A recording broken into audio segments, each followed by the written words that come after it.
Moving on to the last thing here, because I want to get us out of here after this, but another good onboarding thing. Crypto Coffee just tweeted about this yesterday, I think it was.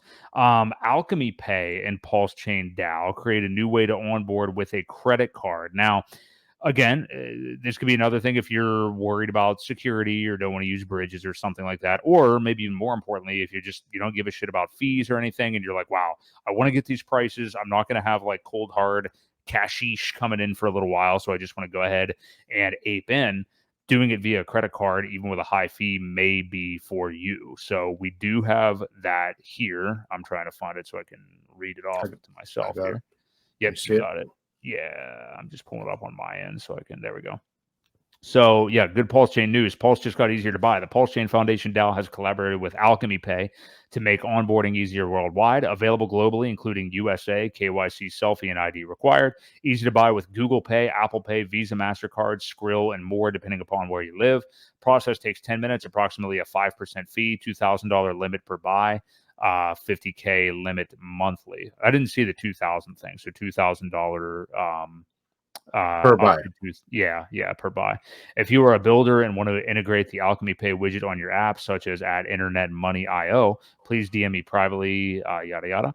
GainPulseChain.com is my preferred way to buy personally, which is Coast, but it's good to have options like this. It's ramp.alchemypay.org. So another good way to do it, and I mean, I've avoided doing credit card stuff in the past just because, that usually been able to get in, quickly enough and cheap enough otherwise. But I think it's another good option. And anything, Degen Moonboy, like the thing that I think people are maybe missing with some of these, like I may look at this, or some people may look at it, or Coast, or some of these other things and say, well, that's not really optimal for me. I would rather just do it this way.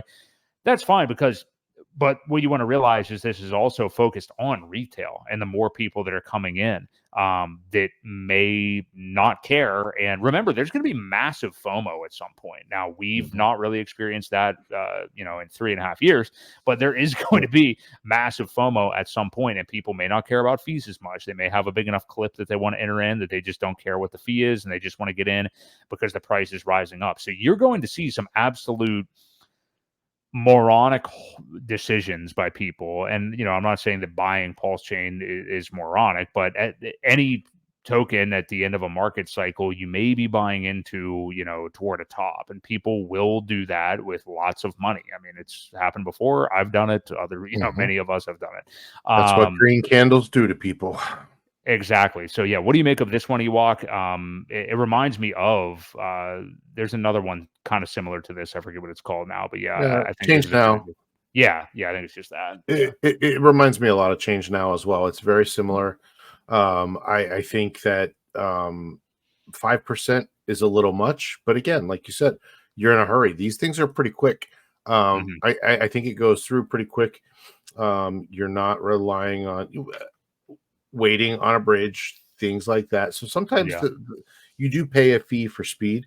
So I think it's, again, a good thing. Some people aren't going to care about 5%. Coinbase is 3%. So extra 2% for convenience. You put your card in, you do what you need to do.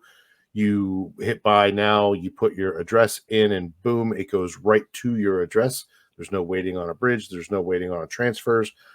You don't have to exchange anything. It just all happens pretty seamlessly. So sometimes that extra 2% or whatever for convenience, some people think it's worth it, so it is nice to have these other options now. I think we've got 5 onboarding, fairly easy options. Yeah. So this is definitely maybe 6. So it's exciting. It's exciting to see. It's definitely, again, one of the reasons why I think that, with all these new options, it's making it a lot easier. Hopefully we start to see it pay off a little bit. Yeah, I'm glad to see more stuff come in. I mean, it's basically just showing, institutional ways to get in, bigger people and retail being able to get in. Again, there's going to be people that will see the prices going up and will just ape in. I mean, there was a specific token I specifically made an absolutely horrible one huge DCA buy at nearly its all-time high last cycle, and just absolutely ate shit for months and years after that. And people will do that. I mean, you know, if we've done it before, it's obvious that people are going to do it again. Mhm. The difference is, are you one of the people that did that, stuck around, doubled down on your thesis and gotten in even better investments and stuff like that, Mhm. and just endured the pain along the way? Or did you quit and go back to buying stonks and stuff like that? It's almost a rite of passage. Exactly. We've all got to do it. I bought Phantom at like $3.10 with a not small sum for myself, Mm. and I think it went to maybe 350, 360 before eventually falling to about 16 cents Mm. at some point. So yeah, there you go. Anyway, and that wasn't the only token I did it with, and I'm sure a lot of you guys in the chat have done similar things. So